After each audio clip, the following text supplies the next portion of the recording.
అరుణోదయ సంస్థలో 20 సంవత్సరాలు పనిచేసిన నేను 20 సంవత్సరాలు కూడా నాగన్న చేయబట్టుకొని నాగన్నతో నడిచాను. నేను ఆర్గనైజేషన్ రావడానికి ప్రధాన కారకులు ఇద్దరే ఉన్నారు. ఇద్దరిలో గాదె దివాకర్ గారు మా ఇంటికి నిత్యం, మా ఊరు నిత్యం వచ్చేవారు.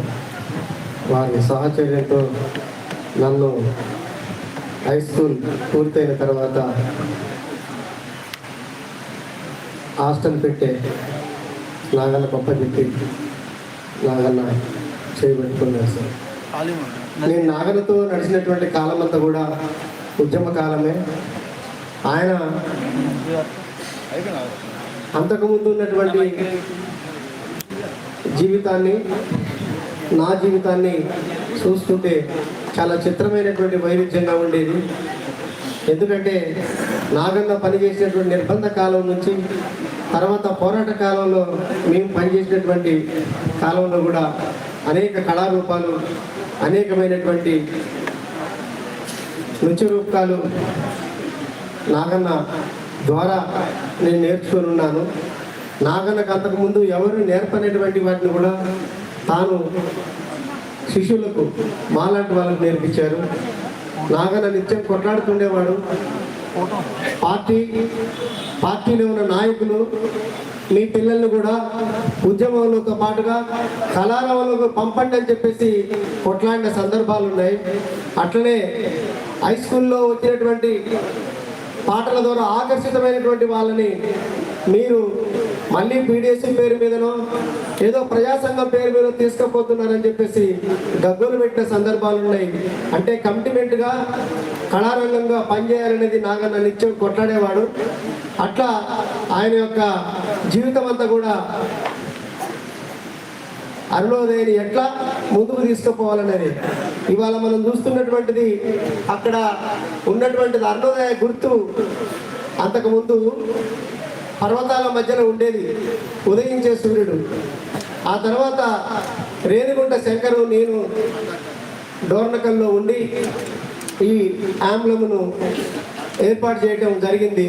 నిజంగా అరుణోదయంలో నేను పనిచేసి ఈనాడు ఇంతటి వారికి ఎదగడానికి ప్రధాన కారణం అరుణోదయ సాంస్కృతిక సమాఖ్యనే.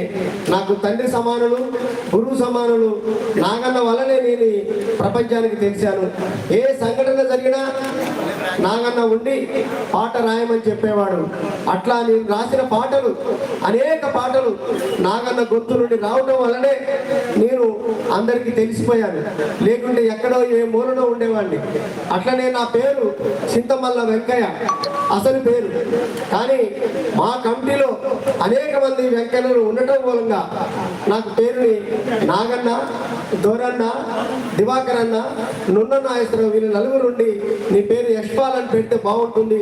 స్వతంత్రోద్యమంలో పార్లమెంట్లో బాంబులు వేసినటువంటి భగత్ సింగ్, రాజగురు, సుఖదేవంతో పాటుగా యశ్పాల్ కూడా ఉన్నాడని చెప్పేశారంటే నున్న నాగేశ్వరరావు అన్న సింహాలోకరమైన బుక్ 3 భాగాలు తీసుకొచ్చి నాకు ఇచ్చాడు యశ్పాల్ రచనని.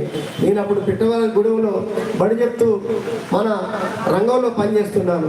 అట్లా నా పేరు మారింది. దాదాపు 12 మంది జిల్లా కమిటీ నుండి 9 మంది ఎంకలనే ఉండేవారు. ఆ ఎంకల్ని ఎలా పిలవాలనే దాని మీద వచ్చి అట్లా నా పేరు మారటం జరిగింది. నాగన్న రచన చేయటమే కాకుండా సద్విమర్శగా ప్రతి పాటని చూసేవాడు. నాగన్న నాటకం కానీ, నాటిక కానీ, కోలాటం కానీ, డప్పు కానీ, స్ట్రీట్ ప్లే కానీ, అదేవిధంగా డోలకు, డప్పు, ఫ్లూటు వీటి మీద విపరీతమైనటువంటి అవగాహన ఉంది. ఈ అవగాహనకు ప్రధాన కారణం నాగన్న ప్రజాక్షేత్రంలో పనిచేయటం వల్ల ఈ అరుణోదయ యూనివర్సిటీలో ఉండి ఆయన అదే యూనివర్సిటీకి ఉపాధ్యాయుడిగా, ఒక గురువుగా, ఆచార్యుడిగా ఎదిగొచ్చాడు. నాగన్న ఆర్థిక పరమైన విషయాలు మీకు ఒక్కటి చెప్పి నేను ముగిస్తా. నాగన్న ఇంటికి ఎవరైనా భోజనానికి వస్తే ఆ పేర్లు కూడా రాసుకునేవాడు నాగన్న. ఎందుకు అంటే నెల మొత్తం మీద ఒక 15 మంది కార్యకర్తలు తినిపోతే ఎలా, నీ రైట్ సెటిల్ అయిపోయినాయి అని చెప్పేసి పైకమిటికి చెప్పాలి కదా అని భావించేటటువంటి వ్యక్తి నాగన్న. అట్లనే అరుణోదయ పుస్తకాలు అమ్మినప్పుడు కూడా ఆ పుస్తకాల్లో వచ్చే ప్రతి పైసా నాగన్న లెక్క కట్టేవాడు. గూడూరుపాడులో తిరుపతి అనే వ్యక్తి ఉండేవాడు. అతనికి నేను ₹1/2 తక్కువ ఇచ్చి పుస్తకం అమ్మిన. ₹3 పుస్తకం, ₹2.5 నాకు ఇచ్చాడు. లెక్క ఒప్పచెప్పేటప్పుడు ₹1/2 నేను ఒప్పచెప్పలే. నువ్వు తిరుపతికి వెళ్ళిపోయి తిను ఉండు, కానీ ₹1/2 తీసుకొచ్చి మరి నాకు ఇవ్వు అని చెప్పేసి అడిగి మళ్ళీ ₹1/2 తీసుకొచ్చి ఇచ్చిందాక నాగన్న ఒప్పుకోలేదు. అంటే ఆర్థిక పరమైనటువంటి విషయాల్లో నాగన్న పార్టీకి అప్పచెప్పాలి, మనం ఒక్క పైసా కూడా పార్టీని వాడుకోకూడదు అనేటటువంటి దానికి నిబద్ధతలుగా ఉండేవాడు. నాగన్న ఇంట్లో నేను ఉన్నప్పుడు కూడా ఆయన ఆర్థిక పరమైన విషయాన్ని చూస్తే చాలా ఆశ్చర్యం వేస్తుంది. పార్టీ ఇచ్చే పన్నులు ప్రతి పైసలు పేపర్ మీద రాసుకుంటూ నిజంగా డైరీలు కనుక చూస్తే మనకు అర్థమైంది.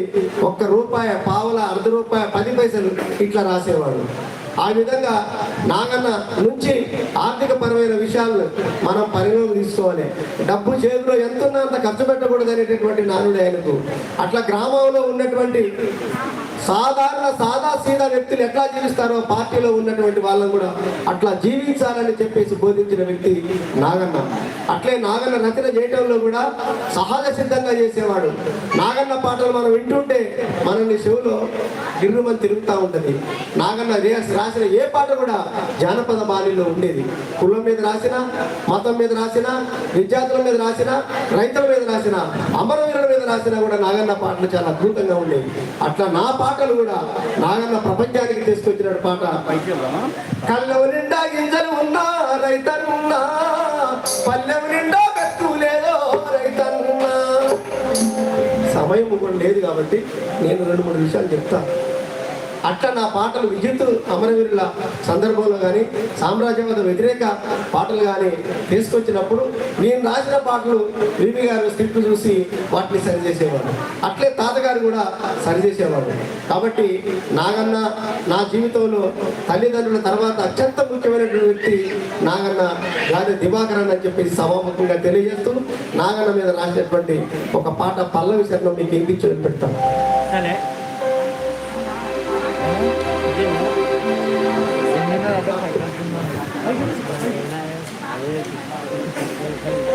మరొక చిన్న ప్రకటన. నాగన్న మీద నా స్మృతుల్ని రాసుకున్నారు. దాదాపు 50 పేజీలు అవుతుంది. ఇదే సుందర విజ్ఞాన కేంద్రంలో నాగన్న యాదిలో అని సభ పెట్టబోతున్నాను.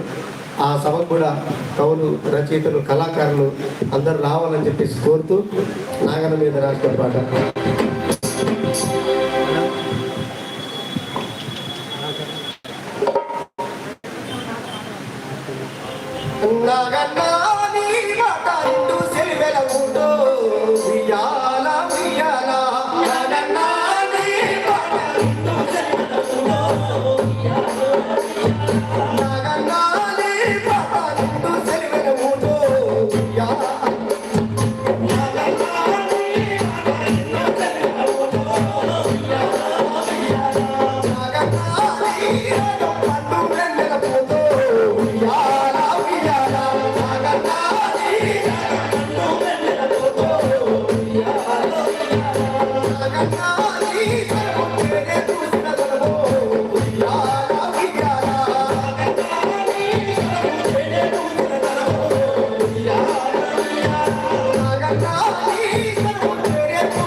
ఈ పాటని విడుదల చేయబోతున్నా. మరొక చిన్న పాట పల్లవి మాత్రమే. వినరా తమ్ముడా నగన పాట, వినరా తమ్ముడా నగన పాట, నక్కల్బరి పాట. వినరా తమ్ముడా నగన పాట, వినరా తమ్ముడా నగన పాట, నక్కల్బరి పాట. వినరా తమ్ముడా నగన పాట, వినరా తమ్ముడా నగన పాట,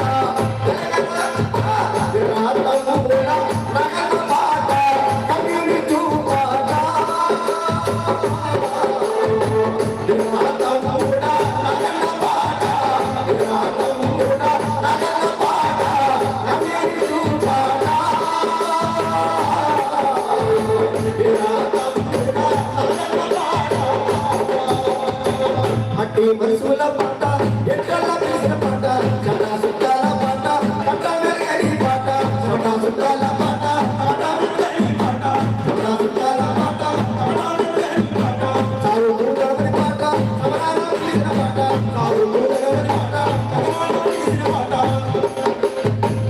పానిసగిరి వందని పరిగిసి నిలిపిన పాట, ఇది నా తమ్ముడా నగన పాట, ఇది నా తమ్ముడా నగన పాట, నగల్బరి పాట.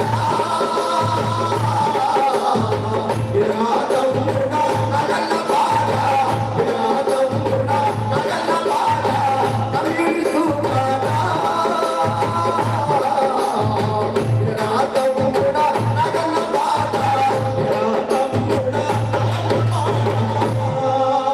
నాగన్నకు దోహాలర్పిస్తూ నాగన్న భార్య లక్ష్మక్క లక్ష్మీ సమానం, అట్లే తమ్ముడు అజయ్ కూడా ఎప్పటికీ ఇట్లే అండగా ఉండాలని ఉంటామని తెలియజేస్తూ నాకు ఆఖరిసారి అవకాశం ఇచ్చిన అధ్యక్షుల వారికి ధన్యవాదాలు తెలియజేస్తున్నాను.